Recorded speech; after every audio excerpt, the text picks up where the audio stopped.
যে মাসুমের কান্না আপনারা সহ বিশ্ব মিডিয়া দেখেছিলেন, দেখেন সেই মাসুমের বাড়িতে এখন নদীর বাধা আবার পানি আসছে।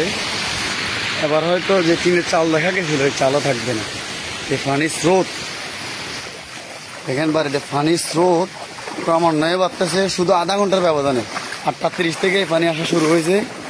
প্রবল রোদের ভিতরে ইন্ডিয়া থেকে আচমকা, কোনো কথা নাই, ডিক্টার নাই, দাদা বাবুরা আমাদেরকেই উপহার দিয়ে দিয়ে ধ্বংস করে দিচ্ছে।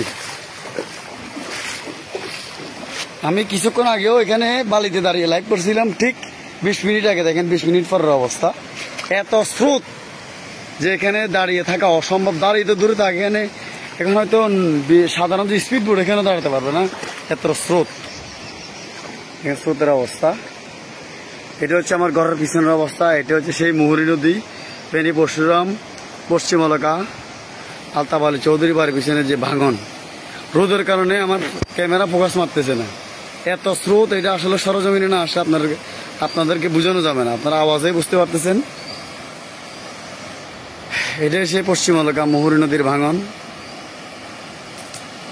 যেখানে ঠিকাদার গত 2 দিন কাজ চালাচ্ছিল জিও ব্যাগ পাইপ বালি দিয়ে। ঠিকাদারের নিজের নিরাপত্তা নাই, তার জিনিসপাতি অলরেডি নিয়ে গেছে এবং 2টা মেশিন সহ খুঁজে পাচ্ছেন এখনো। তার লোকজন একটু আগে দেখতেছি খুঁজছে। এ হচ্ছে অবস্থা। আপনারা দেশের মানুষ, ফেনীবাসীর মানুষ, আপনারাই বলেন এ জিও ওয়াত কি টেকসই বেড়িবাদের কোনো নমুনা হতে পারে? জিও ব্যাগ তো অলরেডি কয়েকটা বিছানো হয়েছিল এখানে, ঠিকছে, সব নিয়ে গেছে। কোনো ডিক্টার ছাড়াই, কোনো বৃষ্টি ছাড়াই যদি জিও ব্যাগ নিয়ে যায়, তাহলে বৃষ্টির পর কি অবস্থা হবে আপনারা বিচার করবেন। এই যে ওই যে এতক্ষণ দেখাছিলাম হচ্ছে যেটা এলাকা পশ্চিম এলাকার দিকে যাইতেছিল, এই যে আরেকটা ভাগ, আরেকটা শাখা, এটা হচ্ছে নোয়াপুরের দিকে যাইতেছে। এখানে স্রোত, এত স্রোত যে ক্রমান্বয়ে বাড়তেছে, এখানে আর 5 মিনিট পরে দাঁড়িয়ে থাকা অসম্ভব হবে। ভয়াল স্রোত যে প্রশাসন আপনাদের দৃষ্টি আকর্ষণ করছে, আপনারা 1 মিনিট আসে দাঁড়ান, আমাদের যে অনুভূতিটা একটু আপনারা বুঝবেন।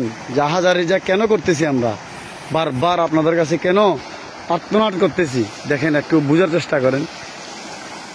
এই যে জিও ব্যাগ গত 2024 সালের শুরুতে যে ভাঙনাটা ভাঙছিল, 23 সালে লাস্টে ডিসেম্বরে, এটা জিও ব্যাগ দিয়ে ভাঙা হয়েছিল, ওটাও চলে গেছে। এটা যদি উদাহরণ না নিয়ে আপনারা এইটাকে স্থায়ীভাবে বেড়িবাঁধের ব্যবস্থা করতে না পারেন, এর চেয়ে দুঃখজনক, নেককারজনক 18 কোটি মানুষের সাথে থামাশা এ আর হতে পারে না।